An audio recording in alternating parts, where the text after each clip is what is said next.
We've got Team Beast versus Chobo's Worth Attitude. And the first match is going to be Shoop versus View.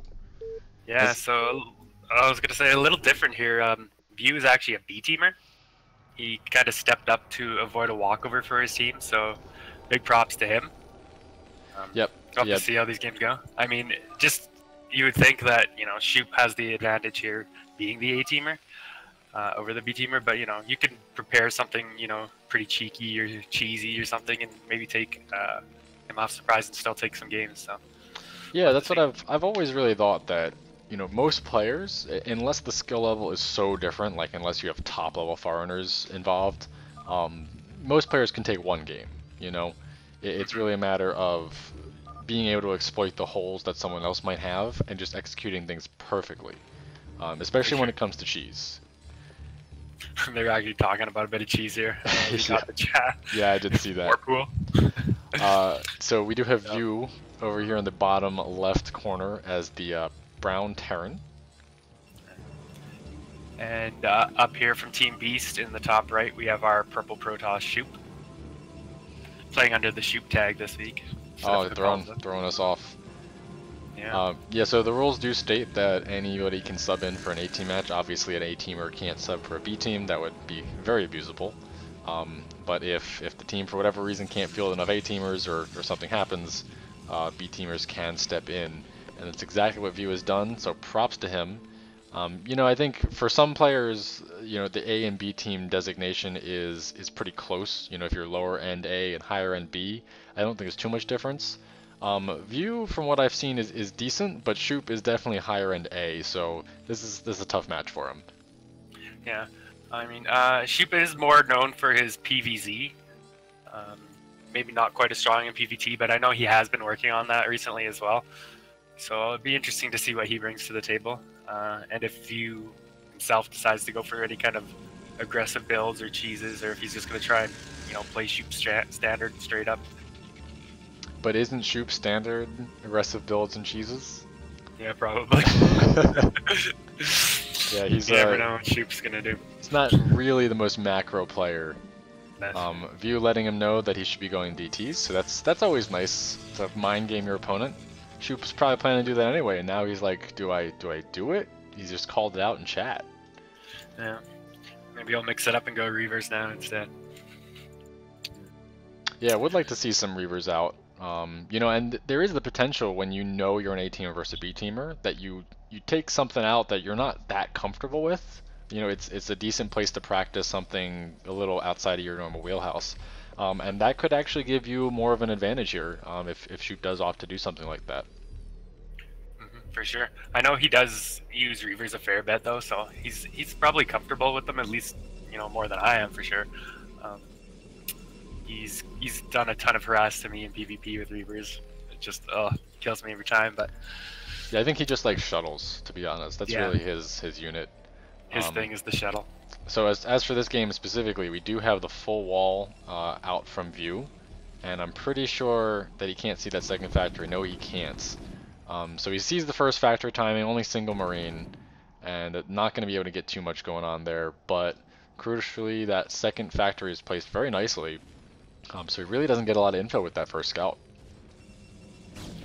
We'll have to see. I think the rush distance is a little bit longer here, and Shoop can abuse some of the terrain on this map too to kind of hold off the 2-fact. Yeah, we'll have to see. I'm curious what Shoop's build's going to be, because that's really going to play into how effective this 2-fact ends up being. Right now it looks like he's going pretty standard. I would expect to see a Nexus being thrown down by him pretty soon. It looks like the probe is coming out to do that now. So he's playing like a standard 28 Nex here. Yep, so how do you think this 2-fact's going to go? I mean, Shoop from the 28 Nex is not going to have a ton of goons right off the bat. Do you expect to see a robo follow up here, more gates? Usually you want to get a robo and then add on a couple of gates. You could get a robo and add on Reaver Tech. It looks like we are seeing the robo go down. We'll have to see if he opts for 2 more gateways or a gateway and some Reaver Tech. Shoop just pressuring here with these Dragoons now. Yeah, Brain just kicked in. Actually going to lift the bunker. It's a little bit risky. There's only 2 goons, so they can't just assassinate a tank. And he is going to push out. Now that Shoop has seen the Vulture, he probably knows that this is a 2-fact. I don't know about showing the hand there, moving out that quickly. I think normally you'd want a couple more Marines at this too. Yeah, he's really completely cut Marines. Just going to opt to go entirely mech units on this. And you can see he does have a few minerals banked up. Oh, actually, Shoop getting aggressive, almost getting hit by that mine. That mine could have been devastating. So, despite going 2-fact, I mean, Shoop's kind of trying to contain here, hold here, and it's just buying him more time. We actually do see, okay, yeah, he's throwing down 2 more gateways now. So he's playing this as standard can go. This can have a little bit of problems holding against a 2-fact, but if Shoop like takes advantage of this high ground and just has this position over here, he can just kite back or just buy himself enough time to be able to defend this comfortably. So at this point, I don't think he's going to be able to find a lot of damage with the 2-fact. Yeah, like you said, he's bought a lot of time. There are quite a few hurt goons here, and they're taking a bunch of tank hits. Not the best control. So it's possible that there is still a timing out from view. He doesn't have a ton of mines left with these vultures. He's actually used a good amount of them already. Oh, these are 2 new vultures. He actually left his other vultures down here. And he's just kind of slowly pushing. I think he really needs to just get across the map as fast as possible. Obviously, you don't want to rush and get caught in a bad position. But having these units just hanging out here is not the proper use of this 2-fact. For sure, like going 2-fact in the first place is like an aggressive build. So if you're doing a 2-fact, you want to be able to put some pressure on with it. That's the idea, because you're cutting your own economy. Like Shoop's getting way ahead in economy here by you doing this 2-fact, so you need to do some damage with it. By just like having the units sitting here, you're just kind of like hurting yourself. Like you went for this aggressive build, but then you're not doing anything with it, so you put yourself behind economically, and you didn't really get anything for it. Yeah, so it looks like he is really just going to use that 2-fact to secure his own natural expansion, which, as you just said, it would have been much faster if he had done, you know, you could do a 1-rax FE, you could do even an FD, all on this map, not super effective. Siege expands, all of those things get you that command center much faster, and the only thing his 2-fact has really bought him is that a very strong front. Like, there's no chance that he's going to get broken. But Shoop's been able to mine from two mineral fields for a decent amount of time, poised to take a third without really any pressure coming at him. Yeah. View does have a vulture here out on the map, and I believe he sniped a probe here that was looking to take the 3rd base. So I like that. Like, he's denying Shoop's economy there a little bit, but we do actually have a shuttle. So he did get some reavers. We have a shuttle coming across the map now. A little bit later reavers, but I mean, he can still find some damage, especially because he went 2-fact. He like. You can see he just has an eBay down now, but he doesn't have any turrets up. This shuttle could just fly into the main. There's no mines, nothing to really defend against this Reaver. Yeah, not only that, there's no units in the main. Every unit's been rallied towards the front wall. So, you know, 1 or 2 tanks spread in siege mode makes it so you can't just drop that Reaver with impunity. But as it is, we have the Reaver down. There's a lot of SCVs here because they're not mining. No. They're not split into the second base. First shot is not big. Second shot's real big. Oh man. The kills are stacking up. Not really any reaction. So much damage. He's not pulling SCVs until now. Actually, not even pulling them to the mineral patch. So they are just kind of wandering aimlessly down the bottom of the map. Oh, another big hit. All of those are hurt. Can barely see them past the mini map. But tank's finally coming down, and one more Reaver shot actually going to take that tank out. Shoop's actually microing this pretty well with the Zealots out first. Another tank going down. This is amazing amounts of damage. It looks like View is just going to counterattack. He says, this is game-ending damage. I'm just going to try to kill him. Yeah, it's do or die for him here. Like, he was already behind economically, but then to lose all those SCVs, there's no way. He has to either kill him now or it's game over, right? Yeah, and he just aggressively pushes up this ramp. There's a decent amount of tanks here, but Shoop's just getting on top of them. And actually, Shoop has 4 goons just kind of chilling at the bottom here, which could really be useful in this fight. But even still, it's enough for him to hold. And with that, View has nothing. Yeah, Shoop's just way too far ahead now. Like, he has finally his goons visit. Half a dozen SCVs left. Shoop's on a strong 2 base. And yeah, there's the GG called. Yep, he knows it. So, I mean, you saw that push that View ended up doing towards the end there. he didn't have a ton more units in that push than he did when he was trying to take his natural command center. If he had just pushed out with those units, Shoop would have had way less goons to defend against that, and it might have actually worked. Yeah, for sure. I mean, if he pressured earlier on, like right away when he had, you know, his first 5 tanks and a few vultures there, he could have done some serious damage to Shoop, if not just killed his natural expansion outright. But because he waited so long, Shoop was able to get a lot of goons and get some Reaver damage, and that was it. Yep, so GG, a nice attempt from a B-teamer versus an A-teamer, for sure. And we're going to go into game 2. See if View can bring it back.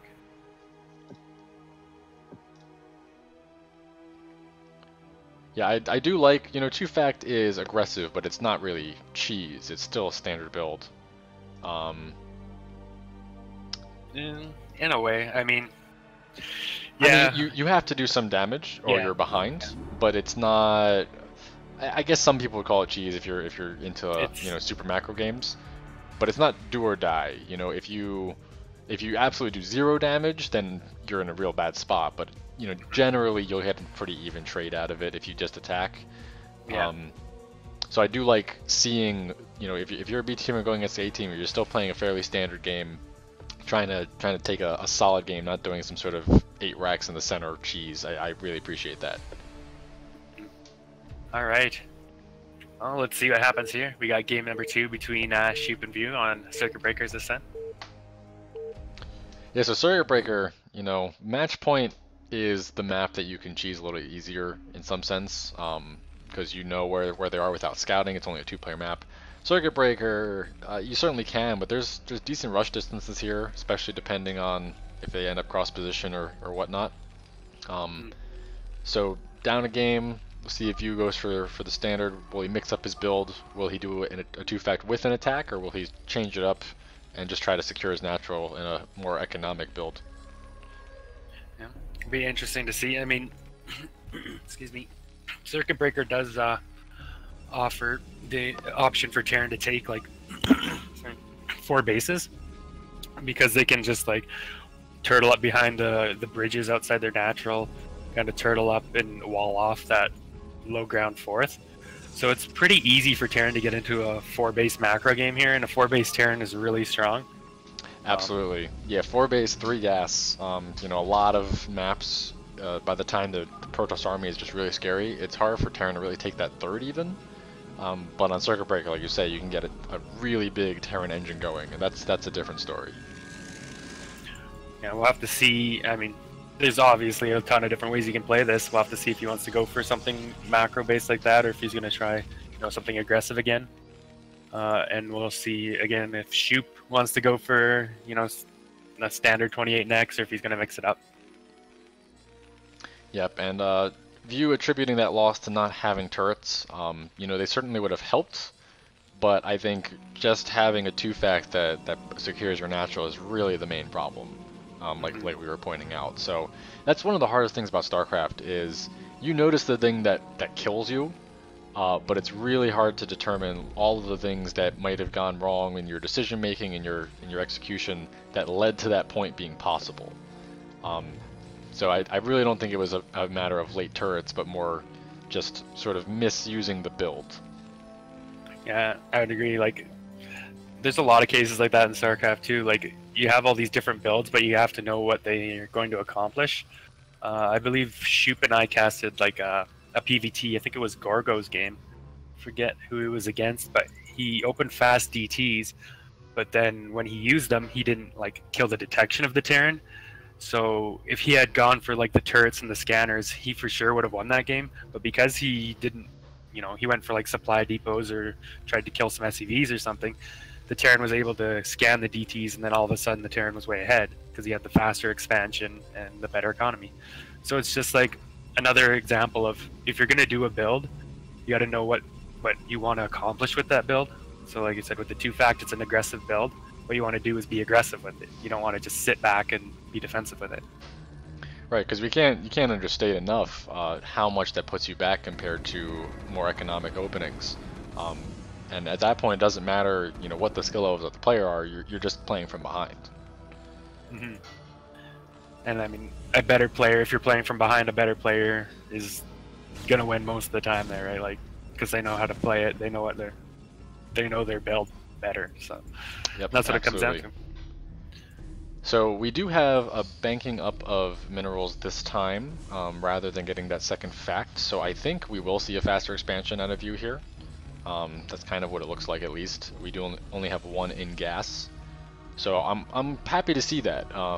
You know, this is more what he was trying to accomplish with the 2 facts. Mm-hmm. And actually marine production as well, so this is kind of looking like an FE. Mm-hmm. Could be. Sheep's just got his probe out here to see, you know, is he gonna send some units across the map? Is he gonna try and take a command center?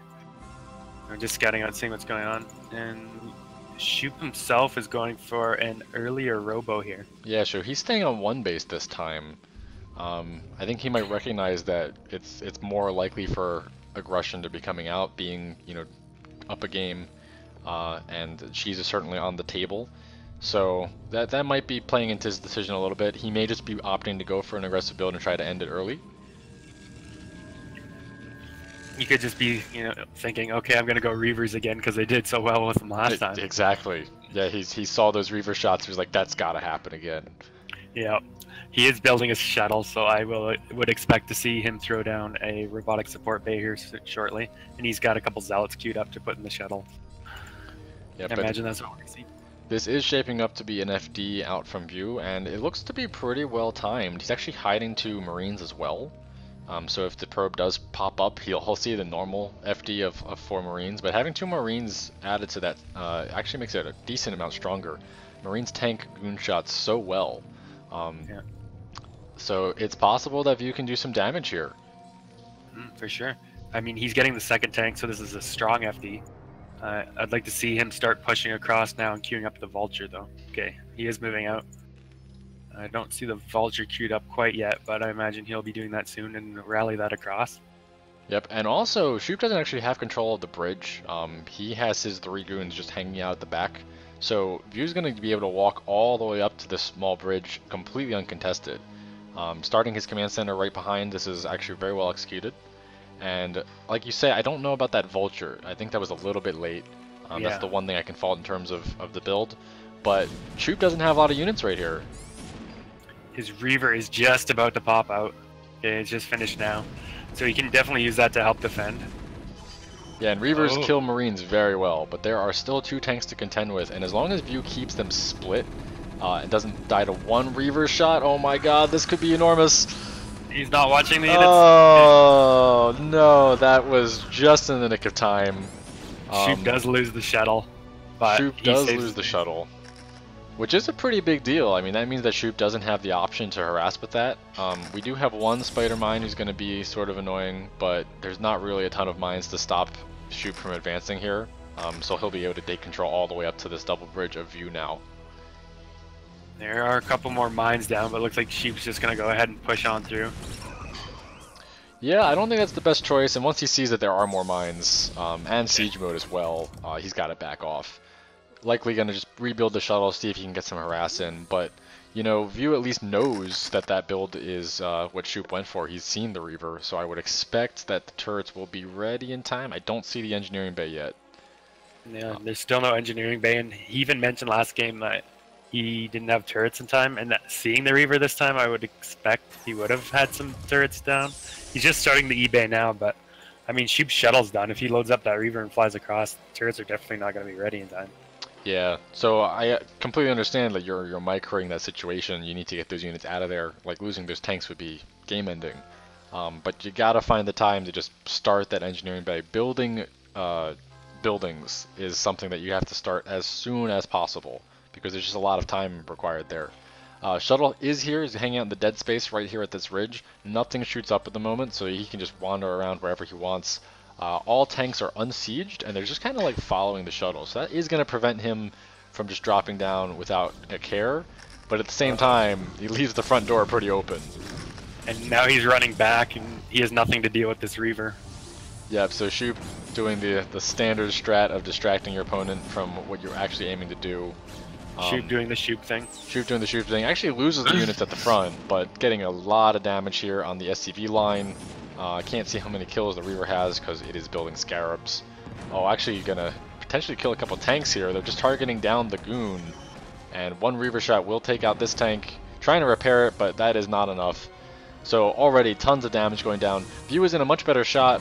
Oh my gosh. Yeah, this damage is not over, and there's actually SCVs coming to fight. Really need some of these units to come in, and there's the GG. I was gonna say he's in a better spot than game 1, but it is a very similar game progression here. Yeah, he just took too much damage from that Reaver, and he didn't do enough with his strong FD. Yeah, this is taking third base. The strong FD versus Reaver is a real control battle, because if you snipe the Reaver, or if you snipe the shuttle, and the Reaver has to spend 1 Scarab per Marine if you're all spread out, it's a very different fight, but those Scarabs were just too efficient, and Shoop just engaged pretty well right over the double bridge. Yeah, now Reaver actually has 19 kills there at the end of all that, so... Yeah. Alright, so that is set 1. Shoop taking the games 2-0, so no major upset there, but View put on a good fight. I like that he was trying to play standard. Honestly, the FD was executed pretty well. He just needed to be a little more careful with the actual engagement, and knowing, a Reaver is a possible response, and knowing what to do when you see that shuttle, you just have to split those Marines. For sure, but I mean, he makes those few adjustments, and he would have done a lot better. Absolutely. And he watches this, knows for the future. Hey, you just improved your game, right? That's what we're all about here in the CPL. Get some experience, make the mistakes once.